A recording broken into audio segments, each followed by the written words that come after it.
Bro Jiboge Nyamata Manuka manuka Girina zakinya chwapu chwapu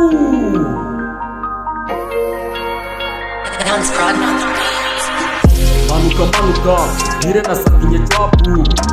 Tubabwire ko Jiboge burya yahageze Nanahageze Ngomba ngo mutanga akayira Nakinatinya nazamusikara nasumva ahubwo tuza sigara ushaka ifari zana ubugugu hura na shefu w'iseta reka abahungu bagucomokana ureba usigara ureba umugabo wa buraye ngiye gusiga uba nka bitanatinze ariko abana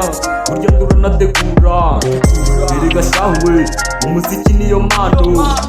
kandi wibuke ko abenshi banadusekaga biza kurangira bibaye impamo no mu nzozi kandi wibuke ko ndi kumwe n'umusitari wanjye Giyange Casters watangariza iki abafana Zakinya chwapu ziruta igabanya ingoma zawe zajya nzihanga maze mukuhesha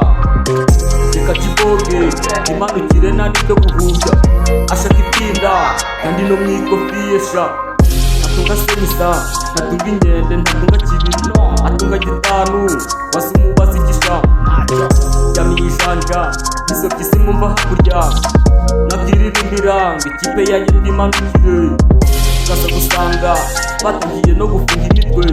bikaza kurangira tubariye n'amapaci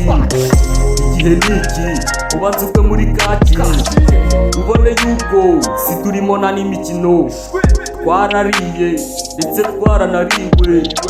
igisigaye ubu ni ukumva impano zacu ikibura kuri nje ni ubukaro nk'icomokera tuza bibiri banga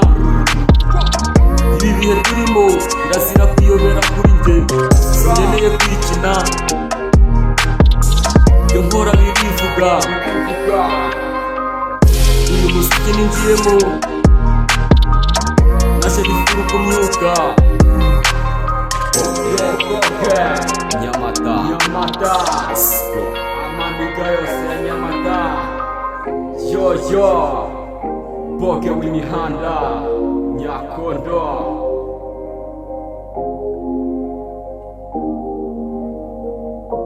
Shalom ku maniga ya Nyamata